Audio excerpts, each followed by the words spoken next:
Well, hello and welcome to Kalkine TV. James Preston with you live from Sydney for the Stocks in Action show. In this edition of the Stocks in Action, we'll be looking at a few recent updates from ASX listed companies, along with a quick glance at developments across equity and commodity markets. Let's start with the stocks that are under the spotlight today.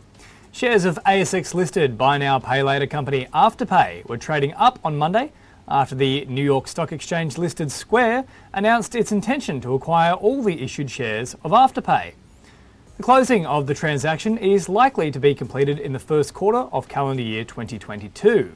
Square is an American financial services and digital payments company based in San Francisco, California.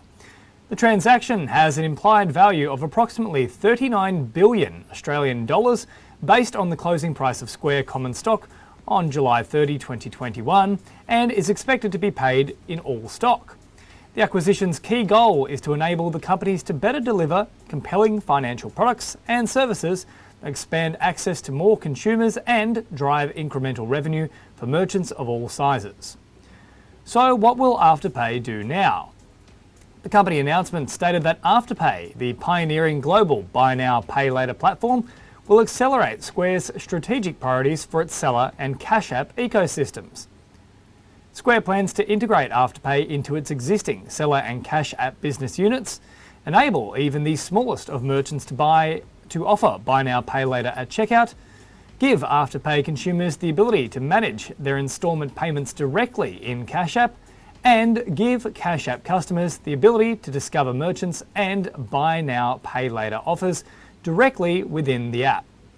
It should be underlined that Afterpay is an industry leader, and as of June 30, 2021, Afterpay registered more than 16 million consumers and nearly 100,000 merchants globally.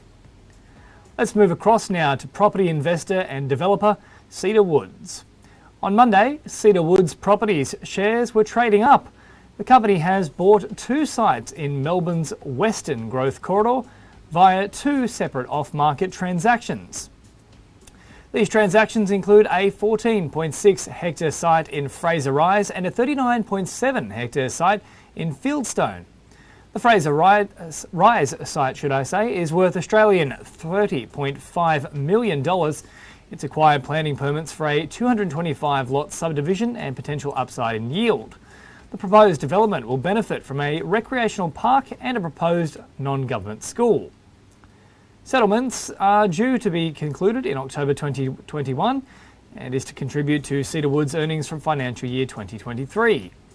The Fieldstone site is worth 33 million Australian dollars. The agreement involves deferred terms subject to the company receiving approval to subdivide the site from its parent title, which is anticipated to occur in financial year 2023. The development is to yield over 500 lots in the future.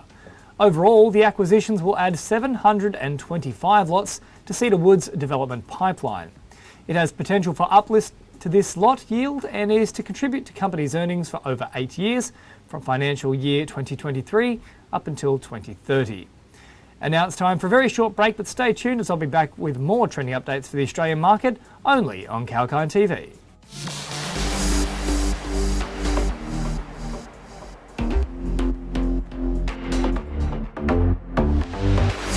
Hi, I'm Sage, and get ready to take the crypto ride with me on Kalkine TV. Watch the Crypto Buzz every Tuesday and join the excitement at Kalkine TV. From Bitcoins to NFTs to Dogecoin and DeFi, we have updates about everything around these digital currencies. Understand the investing rationale and the risks involved in the space with me, Sage, on Crypto Buzz. Keep watching Kalkine TV.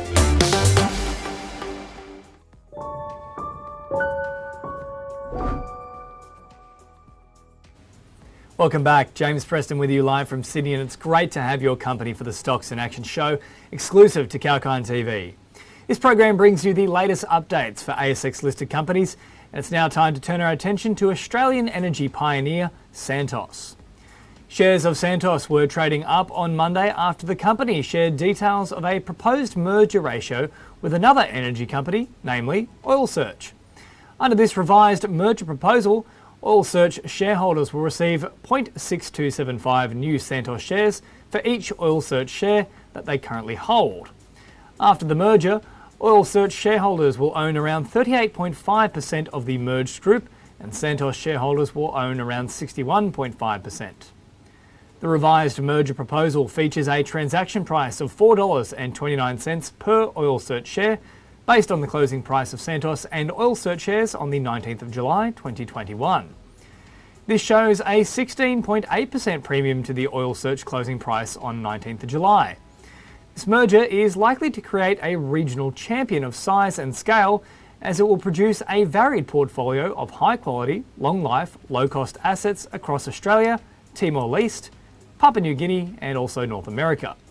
Furthermore, a pro forma market capitalisation of 21 billion Australian dollars would be built, which is likely to result in the merged entity resting in the top 20 ASX-listed companies and the top 20 largest global oil and gas companies. And lastly, we take a close look at Ramelius Resources. Gold explorer and producer Ramelius Resources has signed a binding agreement with Liontown Resources to terminate royalty over the majority of its Kathleen Valley lithium project. Liontown Resources is a minerals explorer having a primary focus on lithium and gold. Its Kathleen Valley lithium project is one of the world's premium undeveloped lithium deposits. The binding agreement is with a subsidiary of Liontown Resources to terminate the lithium royalty deed that Ramelius Resources owns over a large proportion of the Kathleen Valley project. A transaction consideration of 30.25 million Australian dollars is payable to Ramelius Resources in cash upon settlement. The settlement is to happen in 3 business days. Such divestment by the company also provides it with additional liquidity to grow its gold asset portfolio in Western Australia. The pro forma cash and gold balance as of the 30th of June 2021 with Ramelius Resources is 264 million Australian dollars. And before wrapping up, let's take a quick look at the S&P ASX performance so far today. The S&P ASX 200 is up today, gaining 70.6 points or 0.96%. Buy now, pay later firm Afterpay is up 24.97%, while mining company Chalice Mining is up 5.5%. More sectors are trading lower than higher today, despite the gain in the S&P ASX 200 index. Consumer staples is today's best performing sector, while information technology is the worst performing sector. Alright then, that's all for now. Hope you enjoyed the stocks in action. Stay tuned with Kalkine TV for more live market updates. We'll be back with more news on markets, the economy and diverse themes and sectors shortly. I'm James Preston signing off for Kalkine TV.